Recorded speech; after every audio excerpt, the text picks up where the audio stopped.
Welcome back, Sebastian here. So time for my review of the 2024 Formula E season finale, the second race of the London E-Prix. So of course, coming into this race, you had your three championship challengers. You had Nick Cassidy, Pascal Wehrlein, and Mitch Evans. Cassidy, great performance in qualifying, starting on pole position with Gunther P2, and then you had Evans P3 and Wehrlein P4. Evans, good start and was up to P2 off the line. Lap 2, we get our first big crash, first incident. Dennis and Mortara were in the wall at turn 3. We didn't really get a great replay of it. It looked like Dennis basically might have shoved Mortara a little bit too close to the wall on the inside of turn 3, and then as a result they kind of just ended up both going into the wall on the exit of that corner. And that, of course, brought out the safety car. Safety car ends lap 5 a couple laps later, and Evans tries to overtake Nick Cassidy for that lead of the race at turn 16, but to no avail. Lap 7, Wehrlein was up to P3, had overtaken Gunther on the final corner. We then had a yellow flag at turn 5, which would eventually lead to a safety car, as Bird and Daruvula had it coming together at turn 4. Basically, Daruvula didn't really give Bird enough space on the inside of that corner, and very similar to the Dennis Mortara incident from a couple laps before, they both end up in the wall. Dan Ticktum also kind of got caught out in that, not able to turn in, and Bird was pretty furious on the radio coming in and actually blaming Roland and DaCosta for that, as that their jockeying had led to that sequence of events earlier on in the lap. So Daruvula pits with massive damage to the car at that point, and then lap 10, the safety car ends. Cassidy takes attack mode, stays in first after basically a request from to Mitch Evans to basically allow Cassidy to retake the lead after attack mode. Lap 13, Cassidy takes a second attack mode and falls to third place. Now, I think there's going to be a lot of debate online about whether or not, taking that second attack mode so early was the right call or not, or whether it would have been better to just try to control the race from the front, after seeing the events that would happen later in the race. Wehrlein, best on energy, 70% on lap 15. Lap 17, Wehrlein trying to overtake Evans. Frines, falls to P9. Looks like he made a bit of a mistake there. Roland then overtakes Gunther for P4. Evans goes low deep at turn 1 trying to defend from Wehrlein.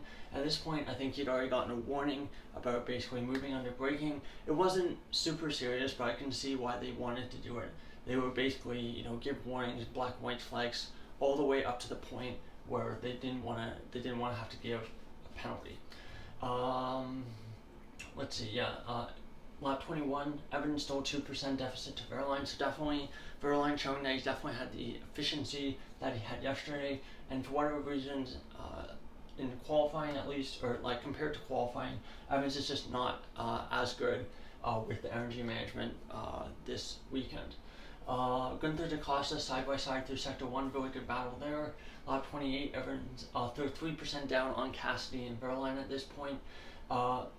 Now this is where things start to get interesting. Cassidy, through the final sector of the race, is going quite slowly. Looked like he had almost a second gap to Wehrlein in front, and Roland decides to take the opportunity to overtake Cassidy, which of course is entirely within his right. The attack on Cassidy puts him a bit offline. And then this kind of allows Gunther to kind of rear end him going into the final corner. He then kind of goes into a half spin. I think he had a puncture as well, and he goes right into the pit. So Cassidy's championship challenge basically evaporates basically instantly with that sudden low movement there.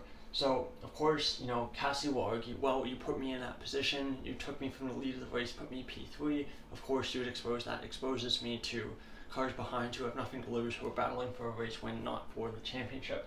I think he would be quite right in that. I know for Jaguar, obviously it was very tough having to try to manage the strategy for two drivers, but still, not a great way to end the season, especially for Nick Cassidy when he came in with such high odds of winning the championship going into Portland even, and even this race. Portland he came in with 84% chance of winning. and for London, he came in with a 2/3 basically chance, and yeah, basically all goes off in a puff of smoke, just like that. Yeah, there's a bit of more debris on the main straight. I think Gunther damaged his front wing in that as well. Evans and Verline are now trying to arm attack mode, but it's cancelled while they're in the middle of doing that because the safety car comes out. And basically the call to bring out the safety car was almost as they were midway through, which I think was a bit rough. I don't know if that's something they'll need to be looked at in the rules, but it's not ideal.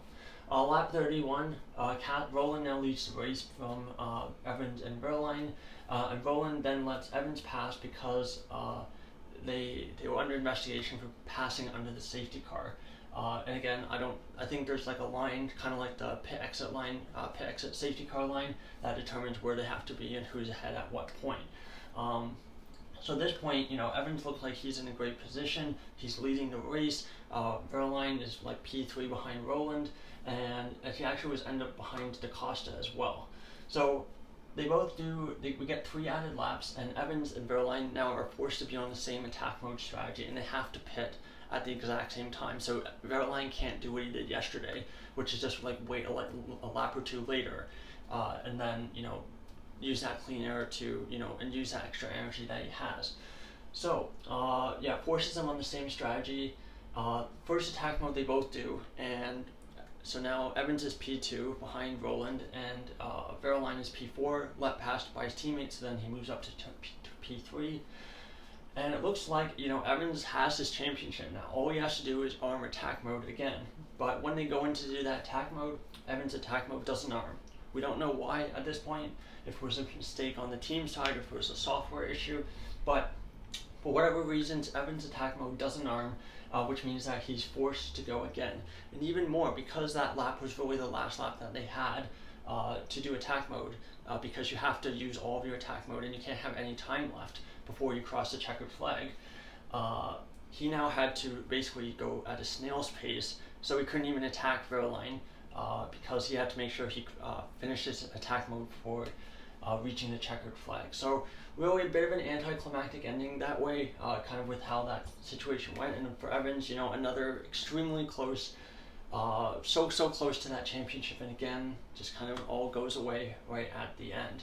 So for now, lap 36, before that, Cassidy retires, so yeah, that even adds more insult to injury. Verline P2, Evans P3, and now has to finish, and then yeah, basically had to drive around at a snail's pace.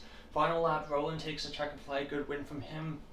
Verline P2, and is now season 10 Formula E World Champion. Great result for him. He drove a great race and a great doubleheader in London as well, getting that win yesterday. So Evans third on the podium, fourth Buemi, fifth Vern, sixth Muller. Another great result for him. Really excited to see what he can do next year, as the rumors are suggesting that he will be driving for Andretti alongside Jake Dennis. 7th Fries, 8th Van Dorn, 9th Degrassi, 10th Hughes, 10th Hughes, 11th Steadicamo, 12th Nato, 13th Costa. Don't know what happened there. Might have picked up a penalty, or maybe it was just damage. 14th Ticktum, 15th Fenestras, 16th DeVries. Your DNFs are Cassidy, Gunther, Derubla, Bird, Mortara, and Dennis. Final championship standings. Verline wins the championship, 198 points. Evans second, 192. Cassidy third.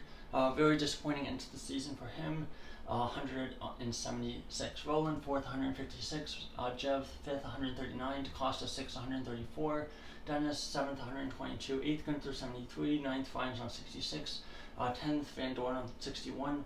11th Buemi on 53. 12th Muller on 52.